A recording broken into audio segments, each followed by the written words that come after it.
അള്ളാഹുവെ രക്ഷിക്കണേ, മൊയ്തീൻ ഷെയ്ഖെ രക്ഷിക്കണേ, ഇതിലേതാണ് അള്ളാഹ്ക്ക് ഇഷ്ടം, ഏറ്റവും ഇഷ്ടം?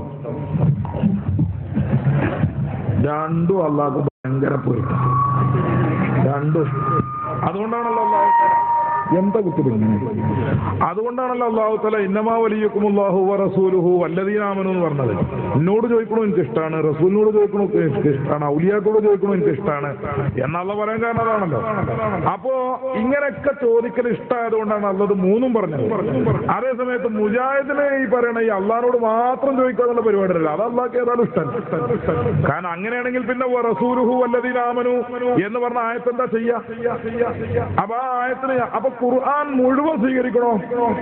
ഖുർആൻ മുഴുവൻ സ്വീകരിക്കുന്നവരാണോ നിങ്ങൾ? എങ്കിൽ അള്ളാഹുവിനോടും ചോദിക്കണം, റസൂലിനോടും ചോദിക്കണം, ഔലിയാക്കളോടും ചോദിക്കണം.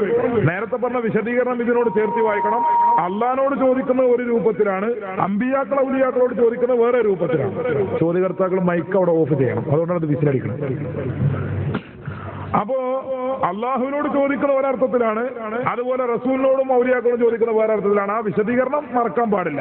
ഏതായിരുന്നാലും ഖുർആൻ മുഴുവനും സ്വീകരിക്കുന്നവരാണോ അവരെന്ത് ചെയ്യും? അവർ സുന്നികളെ മാതിരി അള്ളാഹിനോടും ചോദിക്കും, റസൂലിനോടും ചോദിക്കും, മുഹ്യിദ്ദീൻ ഷെയ്ഖിനോടും ചോദിക്കും, ഔലിയാക്കളോടും ചോദിക്കും. ഖുർആൻ കുറച്ച് ഒരു തുണ്ട് മാത്രം സ്വീകരിക്കുന്നവരാണോ ഓർ അള്ളാഹിനോട് മാത്രം ചോദിച്ചിട്ട് റസൂലുഹു വല്ലദീന ആമനു വല്ലദീന യഖീമൂന സ്വലാത്ത വയഊതൂന സക്കാത്ത വഹും റാകിഊൻ എന്ന ദീർഘമായ ഭാഗം അവർ അവഗണിക്കും. ഇങ്ങനെ ഖുർആൻ കുറച്ച് സ്വീകരിച്ച് കുറച്ച് മറച്ചു വെക്കുക എന്നത് ജൂതന്മാരുടെ സ്വഭാവമായിരുന്നു. ആ ജൂതന്മാരുടെ സ്വഭാവമാണ് വാസ്തവത്തിൽ മുജാഹിദുകളും ജമാഅത്തെ ഇസ്ലാമിക്കാരും സ്വീകരിച്ചിട്ടുള്ളത്.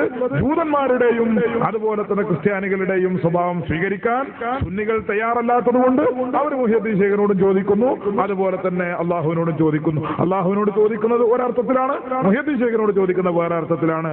രണ്ടും ഖുർആൻ പറഞ്ഞതുകൊണ്ടാണ് അങ്ങനെ ചെയ്യുന്നത്.